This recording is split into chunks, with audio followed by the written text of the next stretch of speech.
السلام علیکم، میں ہوں حبیب اکرم اور آپ دیکھ رہے ہیں پروگرام نقطہ نظر۔ آج ہم نے مجیب الرحمان شامی صاحب سے جو چیزیں ڈسکس کرنی ہیں، پہلے ایک نظر ان پر۔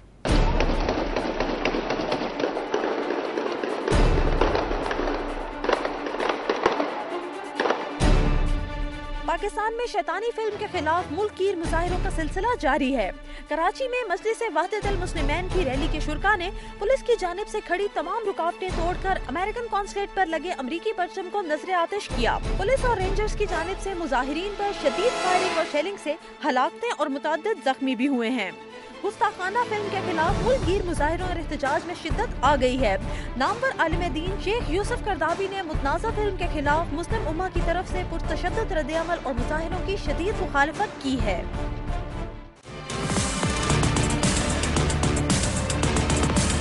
سپریم کورٹ میں ملک ریاض توہین عدالت کیس کی سماعت 2 رکنی بینچ نے کی۔ عدالت نے چیف جسٹس کا نام گواہوں کی فہرست میں شامل کرنے پر اعتراض کیا اور واضح کیا کہ جج سے حلف نامہ تو لیا جا سکتا ہے، بلایا نہیں جا سکتا۔ اٹارنی جنرل نے اس مقدمے میں چیف جسٹس سمیت 6 گواہوں کی فہرست سپریم کورٹ میں جمع کروائی ہے۔ سپریم کورٹ نے اٹارنی جنرل کو استغاثہ سے ہٹائے جانے سے متعلق فیصلہ محفوظ کر لیا ہے۔ سپریم کورٹ نے ملک ریاض توہین عدالت کیس کی کارروائی کو 20 ستمبر تک ملتوی کر دیا ہے۔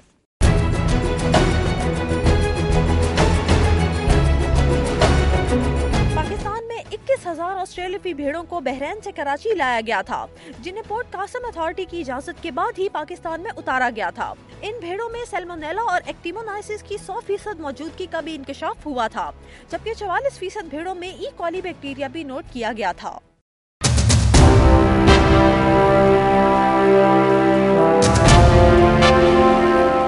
آج متحدہ قومی موومنٹ کے قائد الطاف حسین کی 59ویں سالگرہ ہے۔ الطاف حسین 1992 سے برطانیہ میں سیاسی پناہ کی بنیاد پر مقیم ہیں۔ شامی صاحب، اس وقت جو مسئلہ آپ دیکھ رہے ہیں کہ گویا ہم دیکھ رہے ہیں کہ تمام لوگ انلیش ہو گئے، ان کا اینگر جو ہے، کوئی سفارت خانوں پہ حملے ہو رہے ہیں۔ اس وقت لاہور میں بھی جب ہم پروگرام کر رہے ہیں تو لاہور میں بھی صورتحال تقریباً اسی طرح کی ہے۔ دیکھیے، میں نے تو آپ سے پہلے بھی عرض کیا تھا کہ اگر آپ اس فلم کو دیکھ لیں تو اپنے جذبات کو قابو میں نہیں رکھ سکتے۔ دل چاہے گا کہ ایک آدھ اینٹ میں بھی مار دوں کہیں نہ کہیں، اس قدر شرمناک فلم ہے۔ لیکن بہرحال ہم جن کے نام لیوا ہیں، جن کی حرمت اور جن کی ناموس کے لیے ہم برسر میدان ہیں، انہیں نے ہمیں بھی کچھ احکامات دے رکھے ہیں۔ جی بالکل، ان کی تعلیمات ہیں، ہمیں جن پر عمل کرنا ہے۔ یعنی رسول اللہ صلی اللہ علیہ وسلم کی محبت جو ہے، یہ اس کا تقاضا صرف یہ نہیں ہے کہ ہم ان کی ناموس کے نام پر جو چاہیں کر گزریں، ہمیں ان کی ناموس کے نام پر بھی وہی کرنا ہے جو جس کی انہوں نے تلقین کی ہے۔ وہ کیا طرز عمل ہے؟ اس سے رکنا ہے جس سے انہوں نے روکا ہے۔ دیکھیے، جو علامہ یوسف القرضاوی ہیں، اس وقت وہ عالم عرب کے انتہائی نمایاں عالم دین ہیں۔ کویت میں بھی ان کا یعنی قیام ہوتا ہے، قطر میں بھی ہوتا ہے، اور ان کی بڑی انڈیپینڈنٹ رائے ہوتی ہے ہمیشہ، وہ حکومتوں سے معروف نہیں ہوتے۔ انہوں نے کہا ہے، جمعے کے خطبے میں کہا ہے اور پھر بیان جاری کیا ہے کہ بھائی ہم نے جو احتجاج کرنا ہے وہ اپنے طریقے سے کرنا ہے۔ ہمارا طریقہ یہ ہے کہ جرم جس نے کیا ہے اس کو اس کی سزا دی جائے گی۔ درست۔ جرم اگر ایک شخص نے کیا ہے تو اس کے بھائی کو، اس کی بہن کو، اس کے محلے دار کو، اس کے ہم وطن کو اس کی سزا نہیں دی جائے گی۔ یہ جرم ایک امریکی شہری نے کیا ہے جو یہودی نژاد ہے، اس کے ساتھ مصر کے چند قبطی جو ہیں مسیحی شریک ہیں، کچھ اور لوگ ہیں جو زیر زمین ہیں جنہوں نے اس کے فنڈ فراہم کیے ہوں گے۔ یہ جو بھی لوگ ہیں یہی ذمہ دار ہیں۔ اور ایک امریکی دانشور نے بڑی عجیب بات کی، اس نے کہا کسی ایک شخص کو امریکہ کی نمائندگی کا حق حاصل نہیں ہے۔ ٹھیک ہے، کسی ایک شخص کو امریکہ نہیں کہا جا سکتا۔ جو وہ ایک شخص ہے جس کو امریکہ کہا جا سکتا ہے وہ صدر امریکہ ہے۔ امریکہ کا صدر جو بات کہے گا وہ امریکی قوم کی ترجمانی ہوگی، جو انڈیویجولز بات کریں گے ان کی ترجمانی وہ نہیں کرے گا امریکہ کی۔ لیکن اب یہ سیم بسائل سے ہم کیسے نمٹیں؟ دیکھیے ہمیں اس پہ غور کرنا ہے. یہ صرف پاکستان کا مسئلہ نہیں ہے, مصر کا مسئلہ نہیں ہے, یہ صرف کویت کا مسئلہ نہیں ہے, یہ ہم سب کا مسئلہ ہے, پورے عالم اسلام کا مسئلہ ہے. دیکھیے لیبیا میں جو امریکی سفیر مارا گیا ہے اس کا بڑا رول تھا لیبیا کو قذافی صاحب سے آزاد کرانے میں, اور وہ اس کی نظر ہو گیا. دیکھیے میں آپ کو یہ عرض کروں کہ ہم سب کو مل کر سوچنا ہے. OIC جو ہے اس نے ایک بیان جاری کیا ہے, یہ بیان کافی نہیں ہے. بیان ہماری وزارت خارجہ نے بھی جاری کیا ہے, یہ کافی نہیں ہے. ہمیں اس سے آگے بڑھنا ہے. اور دیکھیے ہے کس طرح ہمیں, دیکھیے پہلی بات تو یہ ہے کہ ہمارے اہل علم کو بیٹھنا چاہیے. اگر صدر پاکستان, وزیر اعظم پاکستان ہمارے علماء کو, دانشوروں کو, وکیلوں کو مدعو کرتے اور ان سے مشاورت کرتے, اب بھی کر لیں, ان سے پوچھیں ہمیں کیا کرنا چاہیے. یعنی ایک ملکی رد عمل تشکیل دیا, رد عمل تشکیل دیں, پھر ہمیں UNO کی سطح پر, پھر امریکہ کی سطح پر ہمیں کیا کرنا چاہیے. ان کی سوسائٹی کو اپنا نقطہ نظر بتانے کے لیے بدقسمتی سے یہ جو مغرب میں جو آزادی اظہار کے نام پر اس قسم کی افراتفری پیدا کی جا چکی ہے کہ وہ بات سمجھنے کو تیار ہی نہیں ہوتے بہت سے لوگ. وہ کہتے ہیں اظہار کی آزادی ہے, حالانکہ دیکھیں ہولوکاسٹ جو ہے جس میں کہ یہودی مارے گئے جرمنی میں, اگر آپ یہ کہیں کہ وہ نہیں مارے گئے یا وہ کم مارے گئے تو وہ آپ کے پیچھے پڑ جاتے ہیں کہ یہودیوں کے جذبات کو آپ ٹھیس نہیں پہنچا سکتے. مسلمانوں کے جذبات جو ہیں ان کو ٹھیس پہنچانے کی اجازت کس نے دی ہے اور کیسے دی ہے؟ یہ ڈسکریپنسی جو ہولوکاسٹ میں اور پھر ہمارے شاعر کے حوالے سے اختیار کی جاتی ہے, اس کو سمجھ کے, اس کو دیکھ کے سمجھ آتا ہے کہ شاید سازش ہے. یہ دیکھیے جو کچھ بھی ہے سازش تو ہوگی, کیونکہ دیکھیے مسلمانوں کو ان کے لیے زمین تنگ کرنا یورپ کی, امریکہ کی, یہ ان لوگوں کا کام ہے. یہ چاہتے ہیں کہ اتنی نفرت پیدا ہو جائے آپس میں کہ یہاں سے ان کو نکال دیا جائے اور عالم اسلام کے اور مغرب کے تعلقات ختم ہو جائیں. یہ وہ ایکسٹریمسٹ ہیں جو چاہتے ہیں, ان کو مسلمانوں کا وجود گوارا نہیں ہے. مسلمان تو اب ان کا حصہ ہے ان کے وجود کا, امریکہ کا, یورپ کا, ویسے ہی برابر کے شہری ہیں اور ملینز میں ہیں وہ. اب اس میں کوئی ایک دو آدمی نہیں ہے. اب ان کے خلاف یہ نفرت پیدا کرتے ہیں, اس طرح کی وارداتیں کرتے ہیں, تو ہمیں ان کے سسٹم کے اندر بھی تو کام کرنا ہوگا نا. UNO میں کیا کرنا چاہیے؟ UNO ایک ریزولوشن جنرل اسمبلی میں ہر سال ہوتا ہے, لیکن غیر مؤثر سا ریزولوشن ہے. اس میں تمام مسلمان ملکوں کو, ان کے حکمرانوں کو اس کا نوٹس لینا ہوگا. اور پھر دیکھیے یوسف قرضاوی نے تو ایک بات کہہ دی, پاکستان کے علماء کہاں ہیں؟ مفتی محمد تقی عثمانی صاحب کہاں ہیں؟ رفیع عثمانی صاحب کہاں ہیں؟ فضل الرحمان صاحب کہاں ہیں؟ یہ کون جو علماء ہیں, جو دانشور ہیں, جو مدرسوں میں جن کا علم اور حکمت جو ہے, جن کا اثاثہ ہے, ان کو بھی قوم کی رہنمائی کرنی چاہیے. کیا خطوط ہیں احتجاج کے؟ آپ اس طرح دیکھیے, یہ معاملات آپ بے لگام نہیں چھوڑ سکتے. یعنی گویا آپ کے خیال میں جو کل کراچی پہ چڑھنا کوشش کی گئی, گیٹ پھلانگ کے اندر جائیں, امریکی قونصل خانے کے پرچم جلائیں, اس طرح, اور آج لاہور میں یہ کوشش ہوئی. دیکھیے کسی شخص کو مارنا, اس پر حملہ کرنا جو ہماری پناہ میں ہے, جو سفیر ہوتے ہیں, رسول اللہ صلی اللہ علیہ وسلم نے روکا اس بات سے. قرضاوی صاحب نے یہی کہا ہے, یہ سفیر جو ہیں ہماری پناہ میں ہوتے ہیں, ان کو نشانہ نہیں بنایا جا سکتا, ان کو قتل نہیں کیا جا سکتا, ان پر حملے نہیں کیے جا سکتے. یہ ہماری ذمہ داری ہے بین الاقوامی. ہمیں اپنی بین الاقوامی ذمہ داریاں بھی پوری کرنی ہے, اپنے جذبات کا اظہار بھی کرنا ہے, اپنا احتجاج بھی ریکارڈ کرانا ہے, صورتحال کو بدلنے کی کوشش بھی کرنی ہے. یہ سب کچھ کرنا ہے, لیکن طریقے سے کرنا ہے, سلیقے سے کرنا ہے. شام صاحب یہ کوئی پہلی کوشش تو نہیں, اس سے پہلے بھی بہت ساری کوششیں ہوتی رہی ہیں, ماضی میں بھی ہوتی رہی ہیں. میں نے ذرا ان کے بارے میں بھی آپ سے پوچھنا ہے کہ ماضی میں ہمارا ریاکشن جو ہے وہ کس طرح رہا ہے. لیکن ایک بریک لے لیں, میرا خیال ہے بریک کے بعد گفتگو آگے بڑھاتے ہیں. آپ دیکھتے رہیے نقطہ نظر.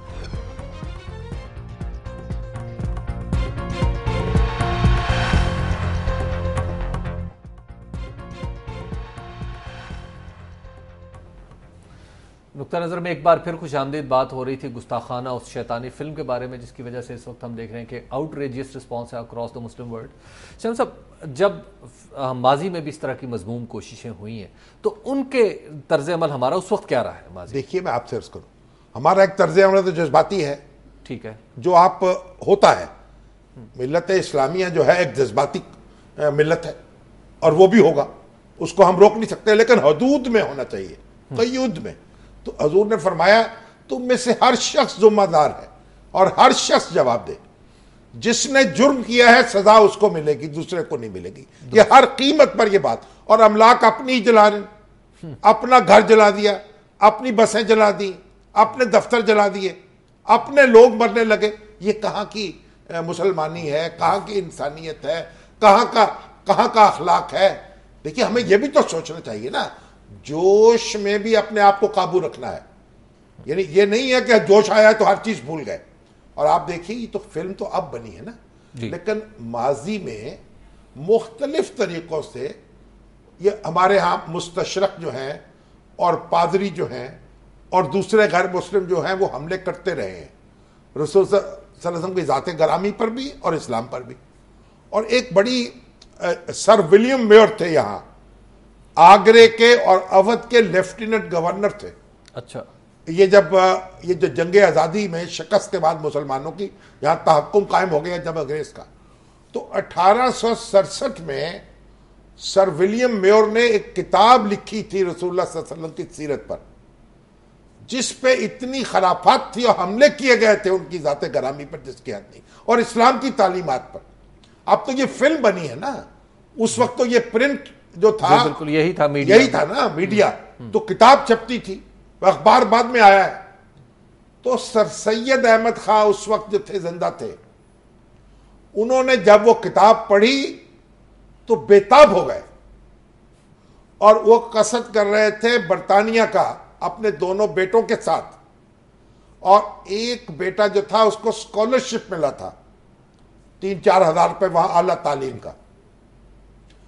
سر سید نے اپنا مکان گروی رکھا، 10,000 روپیہ اس کا حاصل کیا اور برطانیہ روانہ ہو گئے. اور انہوں نے کہا کہ میں اس کا جواب لکھوں گا، ولیم میور کی کتاب کا. وہاں مقیم ہوئے جا کے انہوں نے کہا اپنا سارا اپنی جو بھی جمع پونجی تھی اس پر لگا دی. مکان تو آخری پونجی ہوتا نہیں، اور بھی لگا جو کچھ تھا ان کے پاس. اور انہوں نے لکھا، انہوں نے اپنے دوست کو لکھا کہ میں جب حشر کے روز رسول اللہ صلی اللہ علیہ وسلم کے سامنے جاؤں گا، اپنے دادا کے سامنے، تو وہ کہیں گے یہ فقیر آ گیا ہے، اس کے لیے فقیر ہوا ہے میری خاطر، یہ سبحان اللہ، میں سب کچھ قربان کر دوں گا، اس کا جواب لکھوں گا. تو وہاں مقیم، ان کو انگریزی نہیں آتی تھی سر سید کو. ٹھیک ہے. اب یہ بڑی دلچسپ بات ہے، یہاں وہ لیجسلیٹو کونسل کے ممبر تھے اور اردو میں بات مجلس قانون ساز کے، لیکن انگریزی میں بات کرتے تھے. اپنی تقریر پہلے وہ اردو میں لکھتے تھے، اچھا، پھر اس کا انگریزی میں ترجمہ کراتے تھے، پھر انگریزی اردو رسم الخط میں لکھتے تھے. آئی ایم گوئنگ، اچھا، وہ الف سے پھر آئی ایم گوئنگ، پھر وہ تقریر کرتے تھے وہاں. اور ان کی تقریر کی دھومیں مچتی تھی. اور واسرائے نے ایک دفعہ کہا کہ ایسی تقریریں میں نے نہیں سنی ہندوستان کے حالات پر. تو سر سید وہاں پہنچے، انہوں نے وہاں قیام کیا، سب کچھ اپنی لگا دیا، لائبریریاں ان میں گئے، ان کی جناب ورک تلاش کیا، جرمن میں، لاطینی میں، فرینچ میں، عربی میں، انگریزی میں مٹیریل اکٹھا کیا، اس کا ترجمہ کروایا، پھر اس کے بعد اس کو لکھا اردو میں، پھر اس کا ترجمہ کروایا. ان کے بیٹے جو تھے سید محمود، اس نے ترجمہ کیا ان کا، پھر وہ کتاب انہوں نے وہاں چھپوائی اردو میں، انگریزی میں ہاں جی، اس کا جواب دیا. اور لندن ٹائمز نے تبصرہ کیا اس پر کہ انہوں نے جواب دینے کا حق ادا کر دیا. واہ. اور اس کے بعد وہ یہاں پہنچے اور پھر وہ یہاں انہوں نے اس کا اردو میں اس کو لکھا, اس کا ترجمہ کرایا, پھر اس کو خود کچھ لکھا خطبات احمدیہ کے نام سے, کتاب اردو میں بعد میں چھپی ہے. تو یہ بھی ایک کوشش تھی, ایک رد عمل تھا, ایک رد عمل تھا, ایک غصہ تھا, ایک ان کے اندر ایک قیامت برپا ہو گئی تھی, حشر برپا ہو گیا تھا, اور اس کو انہوں نے اس طرف ڈال دیا. آج ہمارے جو اہل علم ہیں, جو ہمارے اہل دانش ہیں, جو ہمارے اہل قانون ہیں, جو ہمارے علماء ہیں, ان کو سوچنا چاہیے, بیٹھنا چاہیے, مقابلہ کیسے کرنا ہے. امریکہ کے اندر جا کر مقابلہ کیا جائے, وہاں کی عدالتیں ان کا دروازہ کھٹکھٹایا جائے, اقوام متحدہ میں مطالبہ کیا جائے, اور وہاں جا کے یہ معاملہ کیا جائے, اور پھر عالم اسلام کو متحد کیا جائے. شام صاحب, ہماری عدالت نے بھی اس کا نوٹس لیا ہے, اور انہوں نے پوچھا کہ جناب آپ نے کیا کیا, تو پیمرا نے کہا جی ہم نے کچھ لنکس ہیں 800 کے قریب جنہیں ہم نے بند کر دیا. ہماری حکومت کا جو طرز عمل ہے وہ بھی عدالت کے کہنے پہ کچھ موومنٹ نظر آئی ہے. مگر ابھی تک وہ فلم موجود ہے یوٹیوب پہ, یوٹیوب پر, بالکل ہے. اس کو بلاک کرنا چاہیے ہر قیمت پر. جو اس کو دیکھے گا اس کی آنکھوں میں خون اتر آئے گا, وہ اپنے آپ کو روک نہیں سکے گا. تو پاکستان کے پاس کوئی ہے اس طرح کا راستہ کہ انٹرنیشنلی کو پریشرائز کرے؟ اس کو یہاں تو بلاک کرے نا پہلے. پھر یہ ہے کہ ہماری حکومت کو اعلیٰ سطحی ڈیلیگیشن بھیجنے چاہیے, عالم اسلام میں بھی, یو این او میں بھی, جو امریکن کانگریس مین اور سینٹ کے لوگ ان سے ملنے کے لیے بھی, ان کو سمجھانے کے لیے, او بھائی یہ مسئلہ آسان نہیں ہے. اگر امریکہ جو ہے بالکل قطع تعلق کرنا چاہتا ہے عالم اسلام سے, تو پھر جو مرضی کر لے, وگرنہ امریکہ کے ساتھ کسی مسلمان کا معاملہ, مسلمان ملک کا معاملہ نہیں چل سکے گا. یہ بات سمجھانے کی ہے, اور سمجھ میں آئے گی ان کے, کیسے نہیں آئے گی. اور یہ وہاں پر ان کے قوانین میں کوئی ایسی گنجائشیں ڈھونڈنے کے وہ بھی دیکھنی چاہیے, تلاش کرنی چاہیے. لیکن ہمارا تو مطالبہ بڑا اسپیسیفک ہے نا کہ جی وہ بیسائل کو بھی پکڑے اور ان کو سزا دیں, اور یہ ان کے سسٹم میں. اب دیکھیے, اب ہمارے پاس شکیل افریدی پکڑا ہوا ہے, جی بالکل, ہمارے اپنے سسٹم میں کام کر رہے ہیں, اس کو ہم نے سزا دی ہے. ٹھیک ہے, ان کے سسٹم میں ہمیں ان کو سزا کا طریقہ ڈھونڈنا ہوگا, ان کو مجبور کرنا ہوگا اخلاقی دباؤ ڈال کے, یعنی جو ہمارے سامنے ایک نمونہ پیش کر کے, اپنے رسول اللہ صلی اللہ علیہ وسلم کی سیرت جو ہے, جو ایک باعث رحمت تھی, اس کا ایک نمونہ پیش کر کے.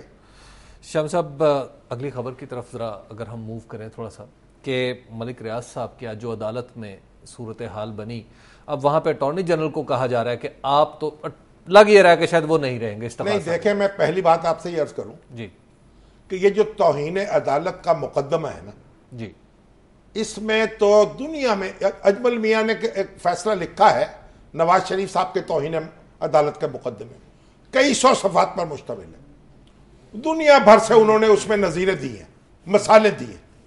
عدالت کا رویہ عام طور پر یہ ہوتا ہے کہ جب اس کے سامنے کوئی معافی مانگتا ہے, وہ اس کی معافی قبول کر لیتی ہے.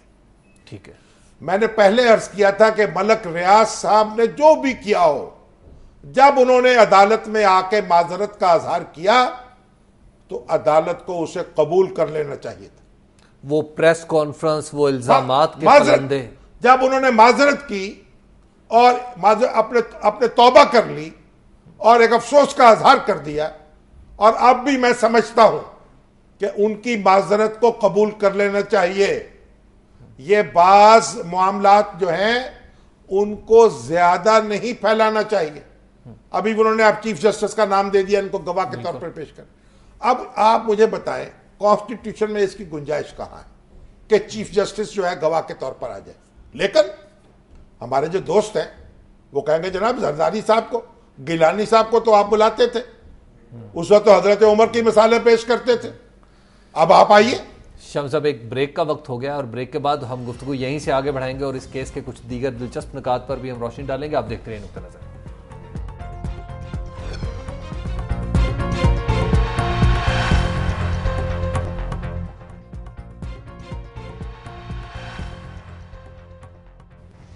نقطہ نظر میں ایک بار پھر خوش آمدید. بریک پر جانے سے پہلے بات ہو رہی تھی ملک ریاض کیس کے حوالے سے. شام صاحب, آپ کہہ رہے تھے کہ معاف کر دینا چاہیے تھا. عرفان قادر صاحب اب چیف جسٹس کا نام بھی لے کے عدالت میں آ گئے بطور آ گئے ہیں, عدالت اس پہ فیصلہ کرے گی, آگے پروسیڈ کریں گے. جو بھی عدالت فیصلہ کرے گی اس کے مطابق کارروائی چلے گی. لیکن اصل بات یہ ہے کہ ہمیں معاملات کو سمیٹنا چاہیے. کوشش کیا ہے بعض عناصر کی کہ اس قدر دھول اڑائی جائے کہ عدالت پر بھی پڑ جائے. درست. اس کو بیٹھنے دینا چاہیے.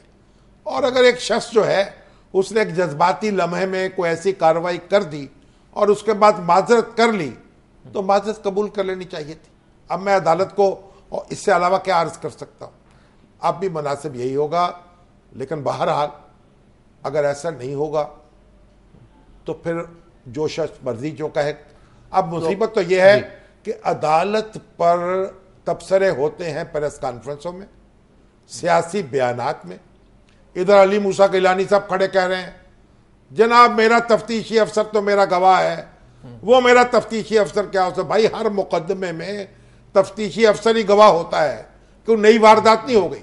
اب طرح طرح کی منشگافیاں, عدالتوں کے وہ معاملات جو عام لوگوں کی سمجھ میں نہیں آ سکتے ان کو اٹھایا جا رہا ہے. ابھی جو ملک ریاض صاحب کے وکیل تھے وہ فرما رہے تھے کہ چیف جسٹس کے سماجی تعلقات ہیں شعیب صدر کے ساتھ. جی بالکل. تو بھائی یہ سماجی تعلقات کیا ہوتے ہیں یار؟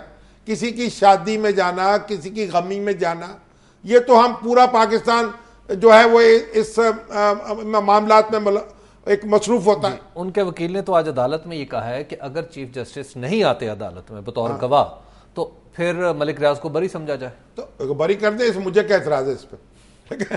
بات یہ ہے کہ میں تو ایک بات جانتا ہوں جی, معافی جب مانگ لی جائے اس کے بعد مرے کو مارے شاہ مدار نہیں کرنا چاہیے.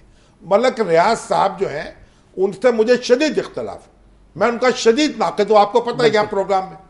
لیکن ایک بات یہ ہے کہ ان کی کچھ خدمات بھی ہیں, ابھی بھی انہوں نے 2-2 لاکھ روپے دیے بلا شبہ, ٹھیک ہے نا. تو امیر تو بہت ہیں یار پاکستان میں, یہ اس طرح کوئی کام نہیں کرتا. انہوں نے بہت سے ایسے کام کیے ہیں جو دوسرے نہیں کرتے, اور یہ بھی ایک وہی کام ہے جو دوسرے نہیں. تو میری تو خواہش یہ ہے کہ یہ جو معاملات ہیں ان کو بس سمیٹ لیا جائے. لیکن اب 20 تاریخ کو جب فیصلہ آئے گا تو ان کی مرضی, دریا کو اپنی موج کی توجانیوں سے کام, کسی کی پار ہو یا درمیان رہے. شاہب صاحب, پاکستان میں 21,000 بھیڑیں اس وقت بھی جب ہم پروگرام کر رہے ہیں تو ان میں سے نہ جانے کون سے نمبر کی بھیڑ جو ہے وہ چھری تھلے آئی ہوئی ہے. میں تو سمجھتا ہوں کہ یہاں پتہ نہیں 16 کروڑ بھیڑیں ہیں یا 17 کروڑ بھیڑیں ہیں. آپ سب سے 21,000 ابھی قابو آئی ہیں, جو 16 کروڑ قابو ہے, 18 کروڑ قابو ہے. کتنی ہے پاکستان کی آبادی, کتنی ہے, بڑھتی چلی جاتی. بات یہ ہے کہ یہ جو پاکستان کی تاریخ میں پہلی بار ایسا ہوا ہے کہ بیمار بھیڑیں جو ہیں آئی ہیں اور میڈیا میں ہنگامہ اٹھا ہے اور ان کو چھری کے نیچے رکھ لیا گیا ہے. اب ذبح کیا جا رہا ہے, دفن کیا جا رہا ہے. ابھی بھی دیکھنا چاہیے, میڈیا کو چوکنا رہنا چاہیے, کہیں یہ ذبح شدہ بھیڑیں جو ہیں ان کا گوشت نہ کہیں بکنا شروع ہو جائے. جہاں مردار جانوروں کا گوشت بکتا ہو وہاں ان کا بھی بک جائے تو کیا آپ کو تعجب نہیں ہونا چاہیے, مجھے اور آپ کو. بالکل. دیکھیں بات یہ ہے, پاکستان میں جو ایکسپائرڈ میڈیسن ہے وہ پاکستان میں امپورٹ ہوتی ہے. جو یہ بیوریجز ہیں, جوسز ہیں اور دوسری یہ جو مشروبات ہیں ان کی تاریخیں مٹا کے اور ان کے اوپر نئی تاریخیں لکھ دی جاتی ہیں. پاکستان باہر سے کوڑیوں کے مول لاتے ہیں لوگ اور یہاں کروڑ پتی ہو جاتے ہیں. پاکستان کے ڈسپلن سارے خراب ہو چکے ہیں. خدا کے لیے آپ یہ دیکھ لیں کہ جب وائرس پھیلتی ہے تو پھر جو لوگ پیسے لے کے یہ کام کرتے ہیں ان تک بھی پہنچتی ہے. ویسے شاہد صاحب یہ تو قابل تعریف بات ہے نا کہ پہلی دفعہ کم از کم گورنمنٹ نے یہ قابل تعریف کام ہے. اب یہ ہے کہ جلدی سے مجھے تو خدشہ یہ ہے کہ بھیڑوں کا گوشت کہیں نہ بک جائے, ہم سمجھے کہ یہ جناب دفن ہو چکی ہیں. بہرحال اچھا کام ہوا ہے اور جن لوگوں نے یہ امپورٹ کی ان کو بھی کان ہوں گے, اور جو آئندہ اس طرح کا کام کرے ان کو سخت سزائیں ملنی چاہیے. جی میں کہتا ہوں کم از کم عمر قید کی سزا ہونی چاہیے. یہ وفاقی محکموں پہ ذمہ داری جا رہی ہے, وفاقی محکمے ہوں یا صوبائی محکمے ہوں, جی جو بھی ذمہ دار ہو کاروائی ہونی چاہیے. شاہد صاحب بریک میں تھوڑا سا وقت رہ گیا, میں آپ کو بتا دوں کہ آج 59ویں سالگرہ ہے قائد تحریک MQM الطاف حسین صاحب کی. دیکھیے آپ, الطاف حسین صاحب سیاسی پناہ لے کے نہیں بیٹھے ہوئے برطانیہ میں. ابھی یہ آپ نے جو جناب وہ رن ڈاؤن چلایا تھا اس میں یہ بات کہی گئی, وہ برطانیہ کے شہری ہیں اس وقت. چلیں اس پہ پھر بات کر لیتے ہیں. ایک بریک کا وقت ہو گیا, بریک کے بعد ہم گفتگو یہیں سے آگے بڑھائیں گے اور پھر آپ کے سوالات بھی لیں گے. 04236367 پر آپ ہمیں کال کر سکتے ہیں. اس کے علاوہ فیس بک پر آپ کے میسیجز اور پھر ای میل کے ذریعے آپ کی ای میلز بھی اس پروگرام کا حصہ ہوں گے. آپ دیکھتے رہیے نقطہ نظر.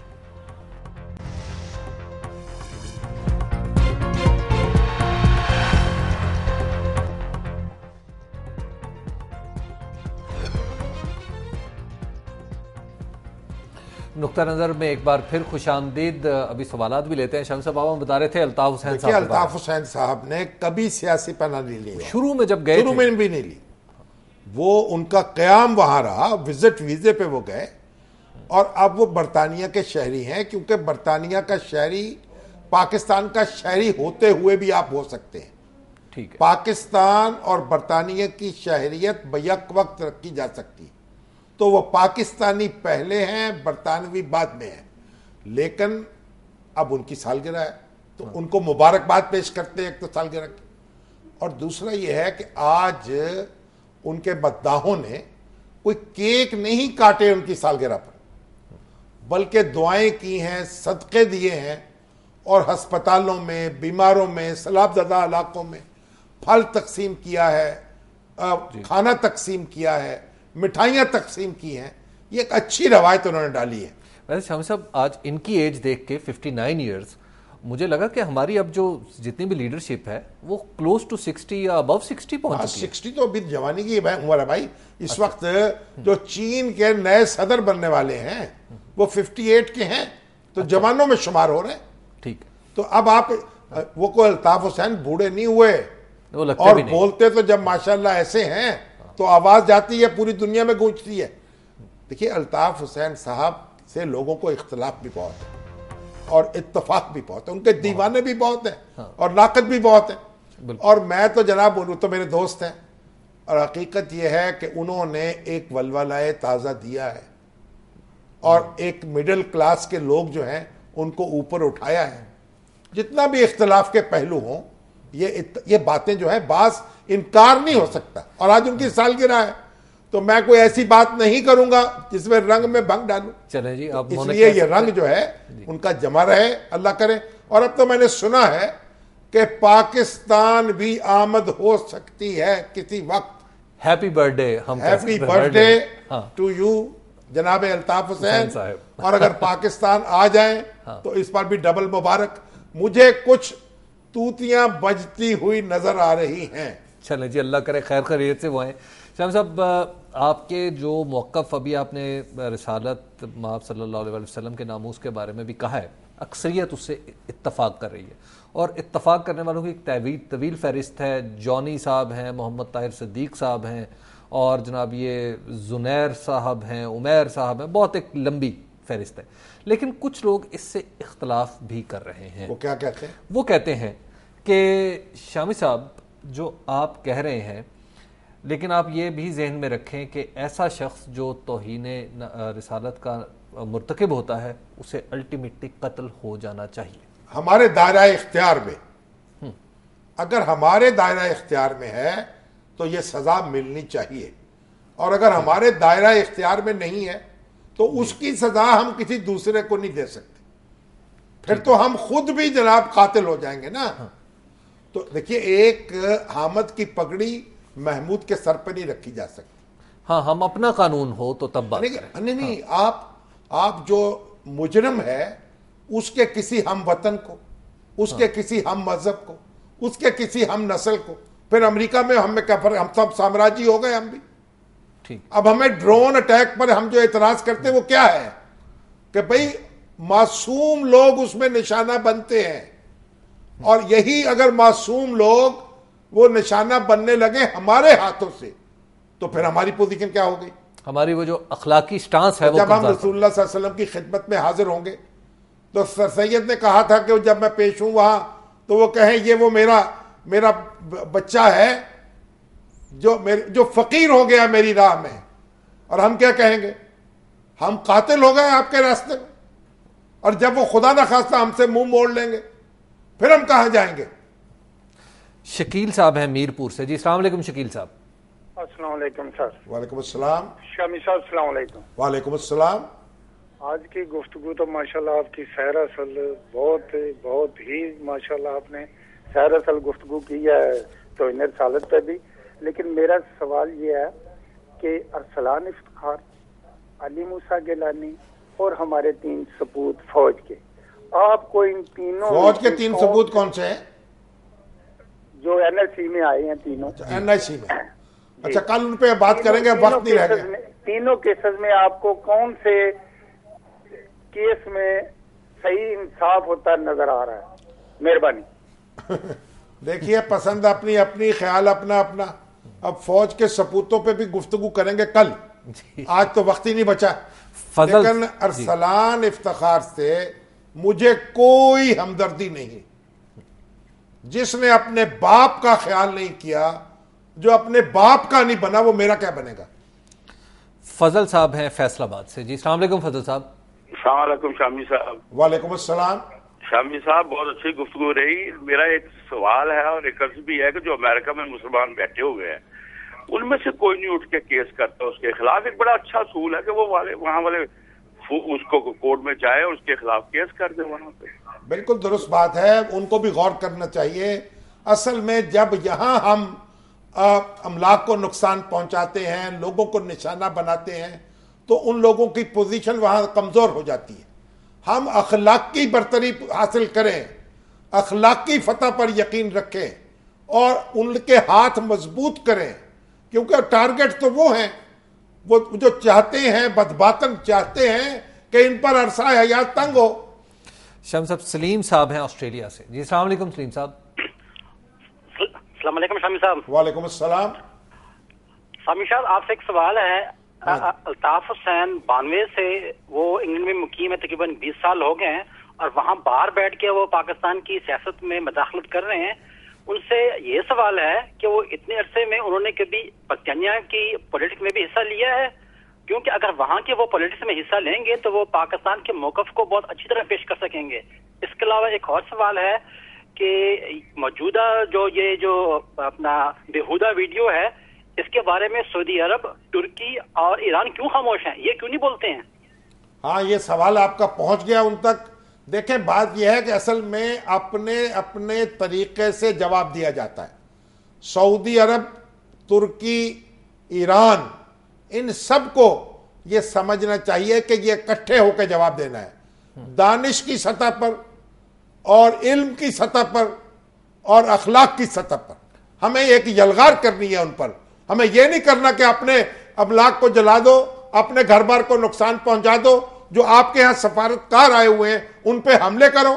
یہ تو ہم پھر دشمن کا کام آسان کر رہے ہیں. ریحان صاحب ہیں کراچی سے. جی السلام علیکم ریحان صاحب. وعلیکم السلام. جناب علی. دیکھیے مجھے شامی صاحب سے یہ کہنا ہے کہ ذرا سا میڈیا میں یہ ضرور بولیں کہ جو ویڈیو لوگ دیکھنے کے چکر میں اور ہر آدمی اس کو دیکھنا چاہتا ہے تو یہ بالکل نہ کریں. یہ میرا ایک خواہش ہے کہ اس کو بالکل کنڈیم کرنا چاہیے اور اس کو دیکھنے کی خواہش نہیں رکھنا چاہیے. ایک بات میڈیا میں کنفرم ہو گئی کہ بیہودہ ویڈیو ہے، اس کو جو میں دیکھتا ہوں اپنے ارد گرد کہ لوگ دیکھنا چاہتے ہیں کہ دیکھیں، کیوں دیکھیں؟ اس کو دیکھنا بالکل نہیں چاہیے. آپ کی بات بالکل ٹھیک ہے. میں بار بار یہ مطالبہ کرتا ہوں کہ اسے یوٹیوب سے نکالا جائے، اس کو بالکل نہ دیکھا جائے. جو دیکھے گا وہ اس کا خون کھول اٹھے گا. آپ کہہ رہے تھے الطاف حسین صاحب کے حامی اور مخالفین دونوں شدید ہیں، تو اس کا مظاہرہ فیس بک پہ فوری طور پہ ہونا شروع ہو گیا اور لوگ آپ کے ذریعے انہیں مبارکباد بھی دے رہے ہیں اور آپ کی مبارکباد پہ تنقید بھی کر رہے ہیں. میں یہ صورتحال واضح کر دوں آپ. چلیے ان کی بڑی مہربانی ہے. جی دیکھیے میں تو الطاف حسین صاحب کی درازی عمر کی دعا مانگ رہا ہوں، ان کو مبارکباد پیش کر رہا ہوں اور ان کے اس حق کے ساتھ کہ ان کے خیالات پر جب بھی مناسب سمجھوں گا تنقید کرتا رہوں گا اور مجھے امید ہے وہ مجھے اس کی اجازت دیں گے یا دیے رکھیں گے. ہمارے پروگرام کا وقت ختم ہوا چاہتا ہے اور کل پھر ہم اسی وقت اسی جگہ سے آپ کی خدمت میں حاضر ہوں گے. تب تک کے لیے اجازت دیجیے. خدا حافظ.